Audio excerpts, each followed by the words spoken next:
Hello. The May edition of SBB's Global Market Outlook has just been published. The title is US Prices Fall Back with Scrap, and the EU increases are difficult to obtain. This reflects the situation at the moment, which although prices are quite high by historical standards, the normal type of increases you would expect at the start of Q2 are increasingly difficult to obtain.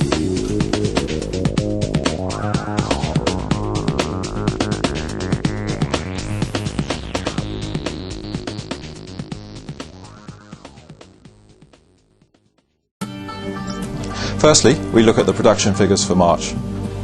The ISI figures show that March's production was yet another record, 110.9 million tonnes. That's 3-point-something% higher than January, which had been the previous record.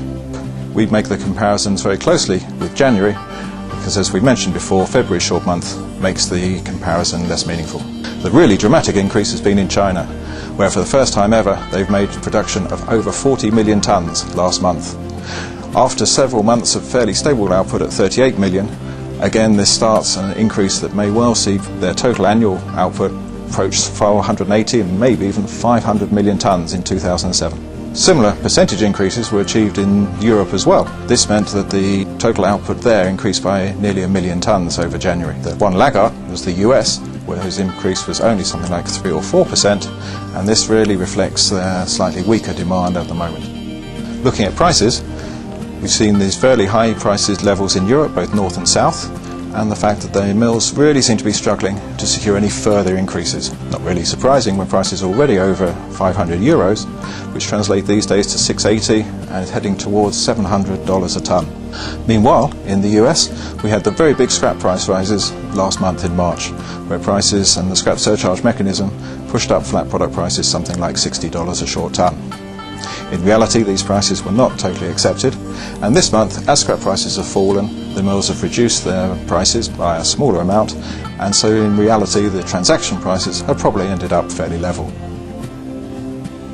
Over in Asia, prices have been rising slowly as the import price offers have increased. Demand has been pretty good, and also of course the Chinese mills are coming to terms with their latest VAT rebate reduction. In reality, this means that the prices are really being reflected by what is happening in the rest of the world. Looking at long products, we've got the continuing success story that is Y-flange beams and H sections. These prices continue to go up, and in Asia it looks as though they'll be even higher in this coming month.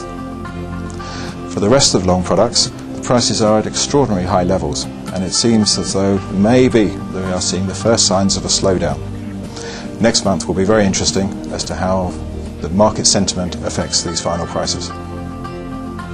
So for several months now, we've been very worried that a downturn in 2007 prices will occur perhaps earlier in the year, maybe sometime in Q3. At the moment, it looks as though we could be hitting a plateau already this early in Q2. It will be very interesting to see whether sentiment picks up after the summer holiday shutdowns in the Northern Hemisphere, and prices perhaps have another slight surge before the end of 2007. We'll be looking at these developments in next month's edition of the Outlook, but before then there's a chance for the industry to get together and discuss this at SBB's Steel Markets Europe Conference in Madrid on May the 23rd and 24th.